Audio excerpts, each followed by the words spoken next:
السلام عليكم ورحمة الله حبايبي الغاليين. النهاردة بقى هعمل معاكم وصفة من التراث الزمني القديم، الأكلات الجميلة القديمة. هعمل معاكم صينية رز معمرة تحفة. شوفي بقى صينية الرز من غير لا زبدة ولا كلكعة ولا دهون، وشوفي طالعة عاملة ازاي، والرز مفرفر وتحفة عامل ازاي وبيلمع، لأن أنا بعملها بحاجة خفيفة خالص، وبمعلقة واحدة هتعرفي تعمليها وهتكون سهلة وخفيفة. وعملت معاكم الفراخ البلدي في الفيديو تحفه، وشويه الشوربه بقى السمان الجمال الصفر الحلو ده، وشويه كباب بقى فراخ لاول مره على السوشيال ميديا كلها هتعمليه وهتشوفي طعمه عامل ازاي.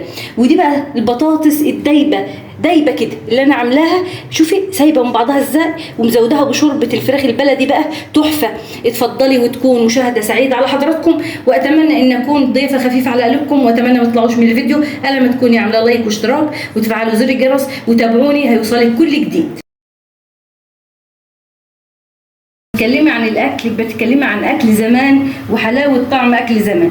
تعالي بقى نرجعوا لاجدادنا في الاكل. هنا معايا ميه بتغلي، ومعايا بصلايه وطماطمايه، ومعايا حبهان، ومعايا روزماري، ومعايا ورق لورا. كل ده بحطه ياخد غلوه او غلوتين. الميه نفسها بتشرب نكهه المنكهات دي. هتقومي نازله بقى بالزفر بعد ما غسلته كام مره تحفه، هو نضيفه زي الفل. وهتنزلي بقى كده وهتقومي سايباه لما يطلع الرغاوي. ابدا انزل بفص الثوم، ده مش حاجه سمرا، ده اللي بيبقى في الروزماري. وادي الحوايج بتاع الزفر. هبدا بقى بعد ما اشيل الرغاوي هبدا اوريكم وانا بحط الثوم. وكده بعد ما الشوربه هي بدات تغلي ما شاء الله وشلت الرغاوي من عليها، هتبداي تنزلي بفص الثوم اللي بيدي بقى للحمه وللفراخ بقى طعم تاني. ده غير ان انا بعمل لها طشه كمان في الاخر بتودي الشوربه في حته تانيه خالص. هبدا بقى كده خلاص على قطع الزفر. تعالى اما ندس صينيه الرز المعمر الجميل اللي بدون حته زبده خالص. تعالي كده خلصت بقى الزفر، هاجي اعمل صينيه الرز المعمره الجميله ديت.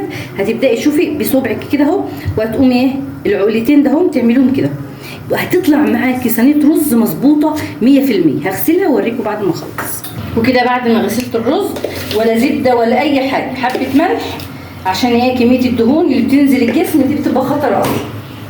انزل بحبه ملح اهوت وشويه زيت بس يكون نظيف وليه ريحته حلوه، ما يكونش زيت التموين. وهبدا انزل بكميه اللبن، ومع اللبن لازم كوبايه ميه. مهما حطيتي اللبن ما بيطيبش الرز، الميه هي اللي بتطيب الرز. كده انا حطيت لبن كده اهو، ده كميه لبن اهو. هنزل بقى بحبه ميه صغيرين، ان شاء الله تكون نص كوبايه ميه، نص كوبايه ميه. ليه؟ الميه هي اللي بتطيب الرز. وقلبي بقى كده، واقوم مدخلها الفرن وهوريكم المراحل الشغل اللي انا بعملها واحده بواحده. كده ما شاء الله شوفي لون الشوربه عامل ازاي، رايقه ولونها تحفه كده. تبداي بقى شوفي اللون، هتبداي بقى تنزلي بحبه فلفل اسمر اهوت، وبهارات بقى بتاعت الفراخ الجميله، وتنزلي بالملح.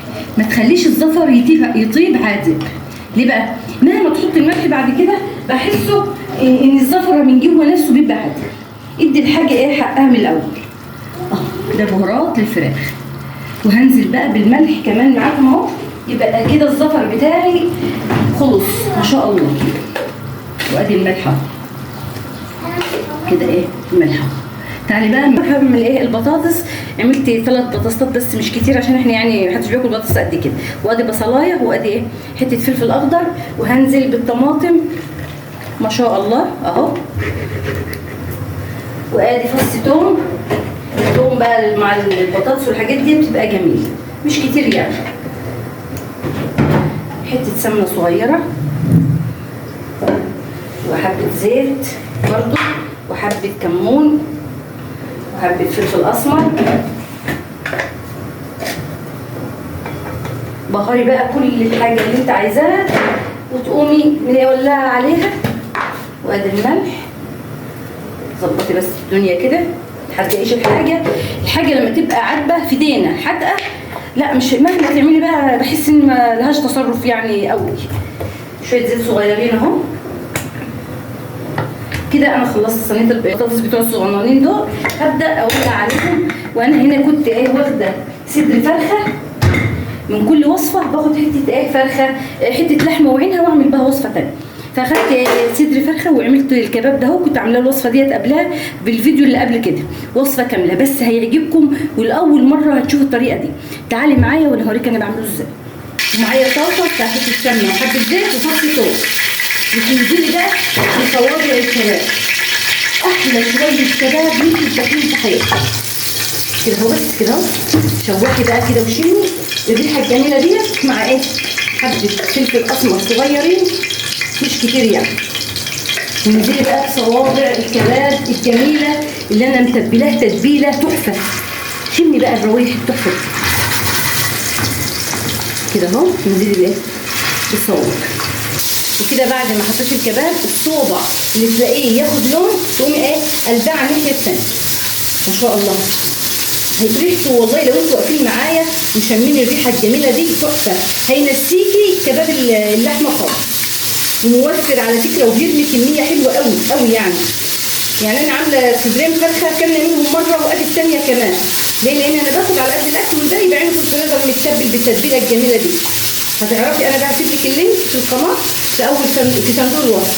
هتخشي وتشوفي بقى الفيديوهات بتاعتي والبتاع الكباب التحفه ده. وكده الكباب بعد ما خد لون من كل النواحي اهوت ما شاء الله. تقلبي على كل الاتجاهات لون تحفه. هتبداي بقى تطلعيه هنا كده في اي حاجه ثانيه، وهوريكي بقى انا هعمل ايه ثاني عشان توصلي لاحلى طعم كباب ممكن تاكليه. كده خلاص. هطلع صينيه الكباب في نفس السمنه والزيت والحاجات ديت. هتنزلي بايه؟ بالثلاث طماطمات مبشورين مش مضروبين في الخلاط اهو. شوحي بقى الطماطم مع الصوص اللي نازل من الكباب والسمنه والزيت والحاجات دي بتدي بقى طعم تاني خالص مع قرن فلفل. عايزاه حامي عايزاه بارد ده بيرجع لحضرتك. وشويه فلفل اسمر كده. وكان في وانا بتبل الكباب كان فيه من ميه البصل وميه الفلفل الاحمر والحاجات دي، لكن انا عملتها في الكباب بقى الخلص يعني. انما بقيه الكباب ما كانش ليه. لما يبقى في منه تقومي منزلها على على الكباب هنا، وهتقومي نازله بالكباب كده هياخد بقى تشويحه. الله على الجمال. لما تكون الست المصريه شاطره وبتوفر وبتعمل من الفسيخ شربات، هو ده الكلام. اعمل بدل الوصفه 2 ومن نفس الحاجه يعني. لما اخد فرخه واخد واسرق منها ملف كده واعمل وصفه ثانيه، ده بيبقى بقى توفير بعينه كده ما شاء الله. سيبي بس 5 دقايق وتظبطيه بقى حبه ملح صغيرين. هو عادب شويه، هنزل بحبه ملح بس صغيرين كده. الله على الجمال وعلى الريحه اللي طالعه مفحفحه وماليه ريحه البيت. قلبي بقى كده انا ظبطته. ولو كان في بقى ميه البصل اللي كانت طالعه منه كنت هحطه بس يبقى خلصان. هسيبه 5 دقايق ولما اخلص بقى هوريكم انا عملت ايه.